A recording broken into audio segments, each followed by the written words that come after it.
Aujourd'hui, on va analyser la vidéo d'un auteur anglophone à succès, un auteur qui a écrit plusieurs best-sellers, un ancien qui a beaucoup de succès. Donc, je vais montrer les vérités et les contre-vérités, sachant qu'il a donné de très bons conseils, mais il y a des choses que je vais montrer qui ne sont pas obligatoires. Parce que c'est normal qu'il y ait parfois des différences, donc il y a des choses qui ne sont pas obligatoires, mais de l'ensemble, il a donné des conseils extraordinaires. L'expert, c'est Jerry B. Jenkins. Il a été éditeur. Avant de devenir auteur, il a été éditeur. Donc, il sait comment ça marche. Il sait comment fonctionnent les livres. C'est un ancien, il sait comment fonctionnent les livres. Donc, il a dit comment écrire un livre. Les étapes pour écrire un livre. Je suis Oumarou Ousmane alias Doc Polyvalent. Je suis écrivain, neurohypnothérapeute, formateur, chercheur et coach qui aide les gens à augmenter leurs résultats. Pour tout renseignement ou opportunité ou pour recevoir le livre gratuitement, je vais laisser des liens dans la description de la vidéo. J'ai écrit des tonnes de livres.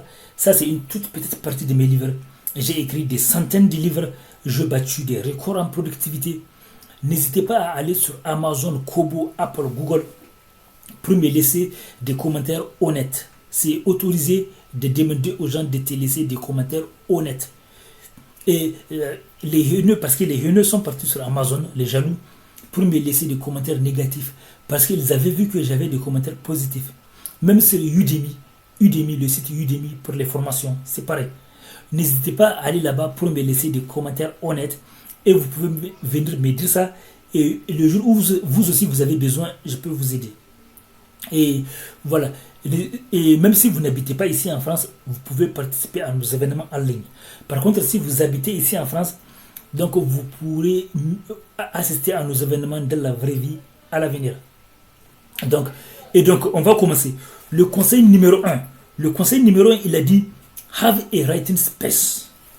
Voilà. Et vous trouvez un espace chez vous pour écrire. Un espace, ça peut être un coin de la maison, un bureau, voilà. Chez vous, qui est réservé à l'écriture. Là, c'est le point numéro 1 que j'ai dit que la contre-vérité, ça veut dire que ce n'est pas une obligation. C'est bien, mais ce n'est pas une obligation. Ça aide, mais ce n'est pas une obligation. Ouais.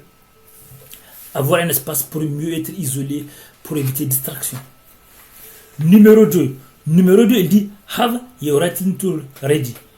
C'est-à-dire que vous devez avoir vos matériels d'écriture, vos stylos, etc., votre sac, etc., ou votre ordinateur, ou quoi. Vous devez être prêt, ou comme ça, même quand vous êtes, si vous voulez, vous pouvez aller même dans un restaurant pour écrire, si vous avez tout ce qu'il faut. Numéro 3, il dit how you eat an elephant, step by step. Comment vous mangez un éléphant? Comment peut-on manger un éléphant? Il dit petit à petit, étape par étape.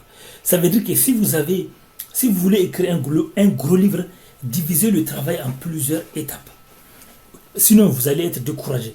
Imaginez que vous voulez écrire un livre de 200 pages ou de 1000 pages, ou un livre de 600 pages, un livre de 600 pages ou de 300 pages. Vous pouvez être découragé facilement. Et donc, pour ça, vous pouvez diviser en plusieurs étapes. Ça, c'est un très bon conseil. Numéro 4. Find your big idea. Find your big idea. It must be big. Vous devez trouver une idée, une grosse idée. Une idée qui doit être vraiment grosse. Il dit, si c'est une petite idée, laissez ça pour un blog. Il dit, c'est un livre que vous allez écrire. Trouvez une grosse idée. 5. Il dit outline. Outline, ça veut dire que planifier comment vous allez écrire les livres. La structure du livre. Comment la structure du livre va être. Comment? C'est-à-dire que vous pouvez ouvrir un cahier. Vous pouvez avoir un cahier dans lequel vous allez planifier comment vous allez écrire l'histoire. Comment l'histoire, la structure. L'histoire va commencer par ça, ça va commencer par ça. Voici les héros vont être comme ça, voici le roi va être comme ça, les ennemis vont être comme ça, le conflit va être comme ça. Vous avez ça. Il y aura combien de guerriers, il y aura combien de haineux, vous écrivez tout. Il y aura combien de conflits, il y aura Vous préparez d'avance sur une feuille avant même de commencer. Quel est le nom, par exemple, le nom voilà, le nom des héros, tout ça. Ça s'appelle outline. Numéro 6. Même s'il y a des gens qui disent qu'ils ne font pas ça, mais je trouve que c'est mieux de faire ça. Il y a des gens qui disent qu'ils ne font pas ça. Il y a des auteurs qui disent qu'ils ne font pas ça. Ils écrivent directement comme ça. Numéro 6. Ça aussi, c'est un très bon conseil. Numéro 6, deadline. Vous devez avoir une date de fin. Sinon, c'est pour ça que les éditeurs aident les gens à réussir parfois. Parce que si c'est à toi de te mettre une deadline, tu risques de ne pas te mettre. Il faut te mettre une deadline. Une date de fin. Tu dis, il faut que je finisse ce livre dans tel délai. Il faut mettre une date limite. Il faut te mettre une petite pression positive. Beaucoup de gens galèrent parce que quand ils n'ont pas d'éditeur, ils n'arrivent pas à se mettre eux-mêmes la pression. C'est comme certains salariés qui n'arrivent pas à se mettre une pression quand ils sont seuls. C'est quand leur patron leur met pression qu'ils arrivent à agir, mais ils n'arrivent pas à se mettre eux-mêmes une pression. Il dit que you must schedule. Vous devez planifier le moment de l'écriture. Parce que beaucoup de gens ne savent pas, c'est que you will never have a time to write. Vous n'aurez jamais de temps pour écrire. Il faut que vous preniez ce temps. Il faut que vous preniez ce temps. Vous n'aurez jamais de temps pour écrire. Il faut que vous preniez ce temps. Il faut que vous sacrifiez quelque chose. Ça, c'est important. Beaucoup de gens attendent le bon moment, le moment où ils ne sont pas occupés pour écrire. Non. Écriture, ça doit être dans vos priorités si vous voulez écrire. Ça doit être dans vos priorités. Donc, vous devez savoir, vous devez sacrifier quelque chose pour faire ça. Ça peut être quelques heures de sommeil, voilà. Week-end, ça peut être un film, vous allez sacrifier votre série télé.